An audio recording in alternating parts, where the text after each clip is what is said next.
এবার শেখ হাসিনাকে বাংলাদেশে আনতে লক্ষ লক্ষ জনতা মাঠে নেমেছে। সেই সাথে শেখ হাসিনার বড় একটা চমক, ডিসেম্বরের আগেই দেশে ফিরছেন শেখ হাসিনা। এদিকে শেখ হাসিনাকে নিয়ে ভারতীয় পার্লামেন্টে তোলপাড়। বিস্তারিত দেখুন প্রতিবেদনে।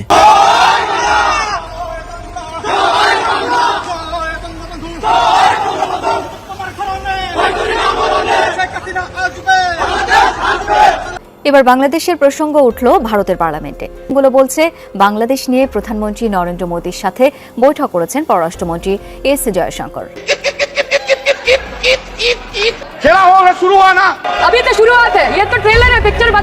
এভাবেই ভারতের সংসদ অধিবেশনে এমপিদের তোপের মুখে পড়েছেন দেশটির প্রধানমন্ত্রী নরেন্দ্র মোদী। একেবারে ডেট দিয়ে, টাইম দিয়ে, তারিখটা শুধু বলেনি, মানে ডিসেম্বর মাসে আসছি, অমুক দিকে আসছি, আমরা সবাই মিলে আসছি, প্লেন ভাড়া করে আসবো, সীমান্ত দিয়ে আসবো, উড়ে আসবো, জুড়ে আসবো, নানা রকম কথাবার্তা যেটা বলছে এটা আমাদের দেশে আগে কখনো হয়। শেখ হাসিনা যে এত বড় একটা চমক দেখাবে এইটা কেউ ভাবতেও পারে নাই, কল্পনাও করে নাই যে শেখ হাসিনা এত বড় একটা চমক দিবে। সেই চমকটা কি তা নিয়ে আলোচনা করব। এদিকে ভারতীয় পার্লামেন্টে বাংলাদেশ ইস্যু নিয়ে তোলপাড়, নরেন্দ্র মোদীকে অপমান করা হয়েছে। সেই সাথে আরও একটা গুরুত্বপূর্ণ তথ্য থাকছে, বাংলাদেশ হঠাৎ করেই শেখ হাসিনাকে ফেরত চাইয়ে 15 দিনের আলটিমেটাম দিয়েছে। প্রিয় দর্শক শ্রোতা মণ্ডলী, খুবই গুরুত্বপূর্ণ এবং চাঞ্চল্যকর নিয়ে থাকছে আজকের এই প্রতিবেদনটি। যারা যেখান থেকে এই ভিডিওতে ক্লিক করেছেন অবশ্যই সম্পূর্ণ ভিডিওটি দেখবেন। কি চমক দিচ্ছেন শেখ হাসিনা সেইটা আগে আমরা দেখব, এরপরে ভারতীয় পার্লামেন্টে কি হলো বাংলাদেশ ইস্যু নিয়ে, এরপরে আমরা দেখব যে বাংলাদেশ কেনই বা ভারতকে 15 দিনের আলটিমেটাম দিলেন। চলেন বিস্তারিত দেখি ভিডিও স্ক্রিনে। হাই কমিশনে একটি ইমেল পাঠানো হয়েছে, হুমকি ইমেল। আমি যে পোস্টটা দিয়েছি তাড়াহুড়ো করে, সেটাতে ভুল করে মঙ্গলবার লিখেছি, আসলে ইমেলটা এসছে শুক্রবার দিন রাতে। সেই ইমেল না বলে সেটাকে চরমপত্র বলা যায়।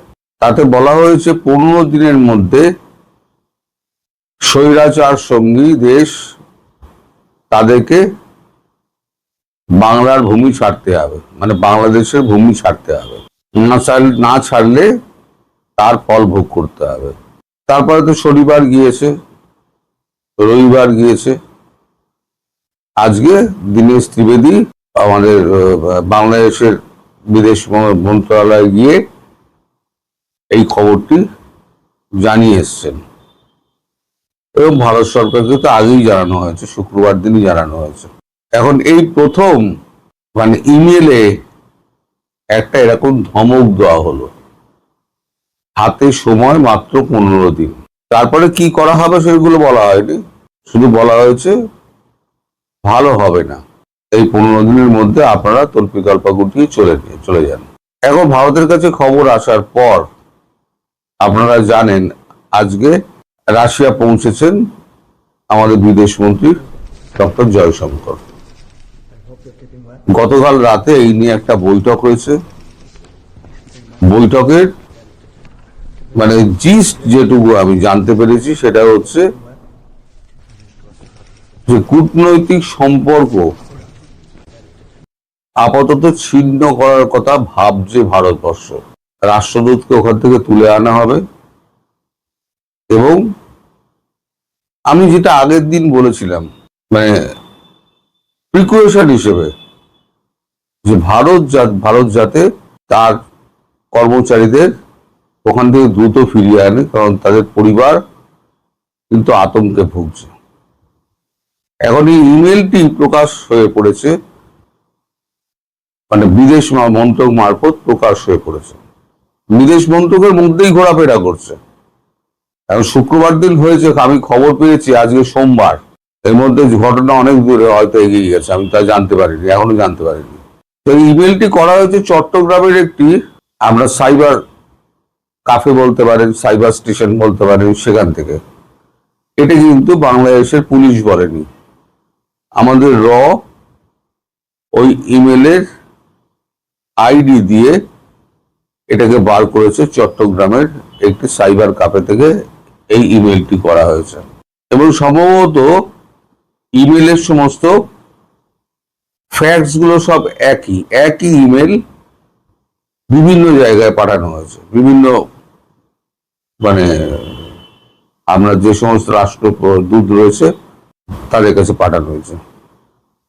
এই যে এতগুলো রাষ্ট্রকে পাঠানো হলো, শোনা যাচ্ছে 4-এর বেশি, 4-এর বেশি হলে আমাদের হলে 5।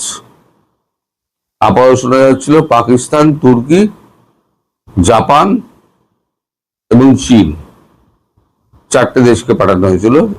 এবার ভারতের কাছ থেকে জানা গেল ভারতও পেয়েছে। তার মানে এখন ভারতবর্ষ আর আমেরিকা দুজনে মিলে কাজ করছে বাংলাদেশে যৌথভাবে। তাহলে আমার প্রশ্ন হচ্ছে, যদি ভারতের কাছে এই ইমেল এসে থাকে তাহলে ইউএস এম্বাসিতে কি যায়নি? নিশ্চয়ই গেছে। এবং ইউএস এম্বাসিতে গেলে তার পরিণামটা কি হবে সেটা কি তারেক রহমান সরকার ভাবতে পারছে?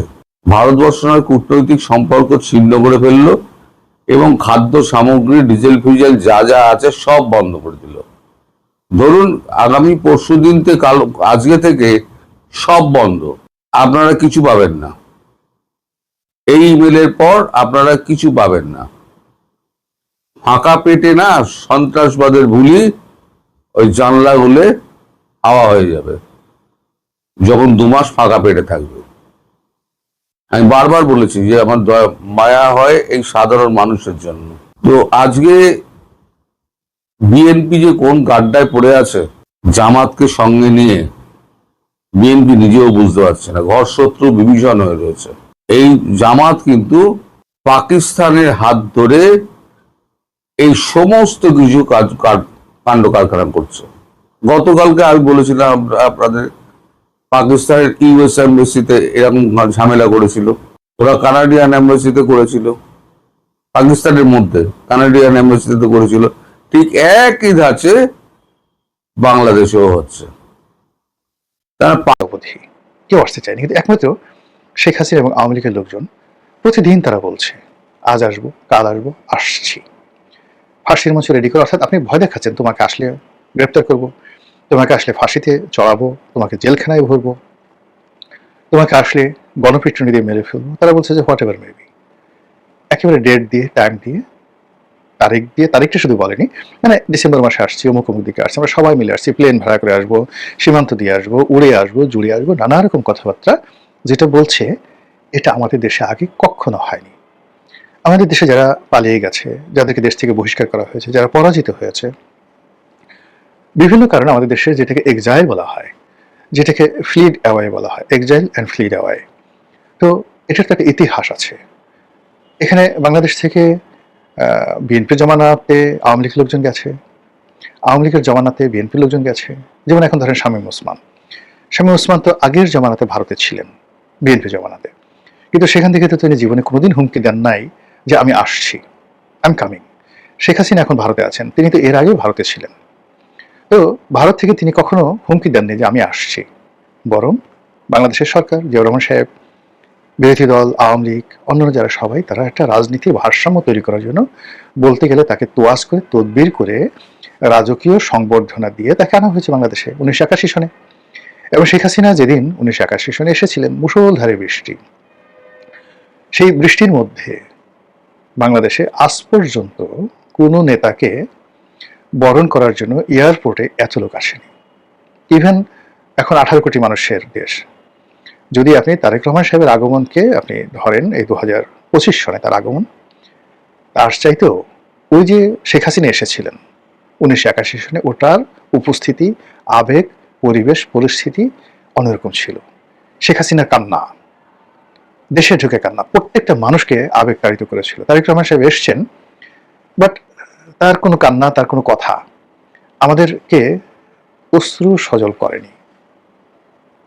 কিন্তু শেখ হাসিনা যখন 81 সালে এসেছিলেন, আসার পরে তিনি কেঁদেছিলেন এবং তার দেখা দেখি কোটি কোটি মানুষ সারা বাংলাদেশে কেঁদেছিলেন। আচ্ছা বলেন তো, তারেক রহমান সাহেব এই দিন এয়ারপোর্টে আসছেন, বিএনপির লোককে হাত দিয়ে বলেন তো কয়েকজনের চোখ দিয়ে পানি পড়ছে? আল্লাহর রাস্তে বলেন, যদি মিথ্যা কথা বলেন গজব নাজিল হবে। আল্লাহর রাস্তে বলে যে তারেক রহমান সাহেব আসছেন, তার এই কথা শুনে আমি ভেউ ভেউ করে, হু হু করে কান্নাকাটি করেছি, তাকে দেখে আবেগে আমার চোখের পানি পড়ে গেছে ইত্যাদি। কিন্তু 81 সনে কিন্তু এই ঘটনাগুলো ঘটেছে। ওইরকম একটা আশার যে আবেগ, অনুভূতি, সেটার বিপরীতেও শেখ হাসিনা কখনো বলেননি যে আমি আসছি। কিন্তু এইবার তিনি ফাঁসিতে লটকাতে চাচ্ছেন, ফাঁসিতে চলতে চাচ্ছেন, জেলখানায় ঢুকতে চাচ্ছেন। আর অতীতে তিনি যেভাবে কলকাতাতে ছিলেন, খুব ন্যূনতম ভাতা কলকাতা মানে ভারত সরকার তাকে দিতেন। তো সেই ভারত সরকার দিতেন এবং সেখানে যেটি আমরা জানি এবং সেটা হলো সেই টাকার একটা অংশ, সামান্য টাকা আবার তিনি দল পরিচালনা করার জন্য আব্দুর রাজ্জাক, তুফাইল আহমেদ এদের হাতে পাঠাতেন। তারপরে সেই টাকা দিয়ে বাজার করতেন এবং ওয়াজেদ মিয়া উনি নরম চালের ভাত খেতেন, তার জন্য নরম চাল কেনা হতো, আর উনি মোটা চালের ভাত খেতেন। শেখ হাসিনা এত লিমিটেড ছিল তাদের ইনকাম। কিন্তু এবার কি, এবার তো উনি 14 পুরুষ বিদেশে বসে খেতে পারবেন, প্লাস ওখানে ভারত সরকার তাকে রাষ্ট্রপ্রধান, সরকার প্রধানের মর্যাদায় রেখেছে, জেড ক্যাটাগরি সিকিউরিটি দিচ্ছে, কি না আছে সেখানে। মানে ওই জায়গা থেকে কেউ থাকলে বলে যে না গো বাবা, আমার যাওয়ার দরকার নেই, আমি এখন এখানে আছি, সারা জীবন এখানেই রাজকীয় মেহমান হিসেবে থাকবো। কিন্তু সেগুলো ছেড়ে তিনি জেলখানাতে আসতে চাচ্ছেন, তিনি এনসিপির লোকজন নাসিরুদ্দিন পাটোয়ারিরা তাকে মারবে, তিনি সেই মার খেতে চাচ্ছেন, ঢিল খেতে চাচ্ছেন। এটা বিশ্বের যারা লোকজন রয়েছেন তারা মিলাতে পারছে না, হোয়াই ইট ইজ হ্যাপেনিং, কেন এই জিনিসগুলো ঘটছে। এক, 2 নম্বর হলো যে আওয়ামী লীগের দেশের ভিতরে যারা লোকজন রয়েছে তাদের মধ্যে অনেক গ্রুপিং ছিল, শত্রুতা ছিল, একে অপরের প্রতি বৃষদঘাত ছিল, মারামারি করতো, কাটাকাটি করতো। এখন সব বাদ, এখন সবকিছু ভুলে আপা কখন আসবে, আওয়ামী লীগ কখন আসবে, দিন কবে আসবে, কবে মিছিল করবো, মিটিং করবো, আবার সুদিন ফিরে আসবে, এরা সবাই ঐক্যবদ্ধ হয়ে গেছে। এটা অতীতকালে আওয়ামী লীগের এটা হয়নি। আওয়ামী লীগ যখন শেখ হাসিনা আসেনি তখন আওয়ামী লীগের মধ্যে যে ইন্টারনাল গ্রুপিং ছিল, ও মাই গড, আনবিলিভেবল গ্রুপিং ছিল। আবার বিএনপি যে কবের ক্ষমতায় এসছে 91 থেকে 96, 2001 থেকে 2006, এই সময়টাতে আওয়ামী লীগ রাজপথে ছিল। মামলা মোকদ্দমা, বিপদ আপদ এখনের চেয়ে কোনো অংশে কম ছিল না, বরং এখন বিপদ কম, ইনুসে জমানাতে কম। কিন্তু 1000 থেকে 2006 পর্যন্ত, 2001 থেকে 2006 পর্যন্ত আওয়ামী লীগের বিপত্তি বেশি ছিল। এই বিপত্তির মধ্যে লোকজন বদমাশি করেছে। একদিকে তুফাইল গ্রুপ, অন্যদিকে আমির গ্রুপ, একদিকে আব্দুস সামাদ আজাদ গ্রুপ, অন্যদিকে সুরঞ্জিত সেন গ্রুপ। ঢাকা শহরে একদিকে সেই মুফাজ্জল হোসেন চৌধুরী মায়ার গ্রুপ, অন্যদিকে শাহ আলমের গ্রুপ, আর একদিকে সাইদ খোকনের গ্রুপ। কিনা ছিল, সবকিছুর মধ্যে তারা এই গ্রুপিং করছে। আর এখন দেখেন কোনো গ্রুপিং নেই, সবগুলো এক হয়ে গেছে, সবগুলো এক হয়ে গেছে। এগুলো বাংলাদেশে।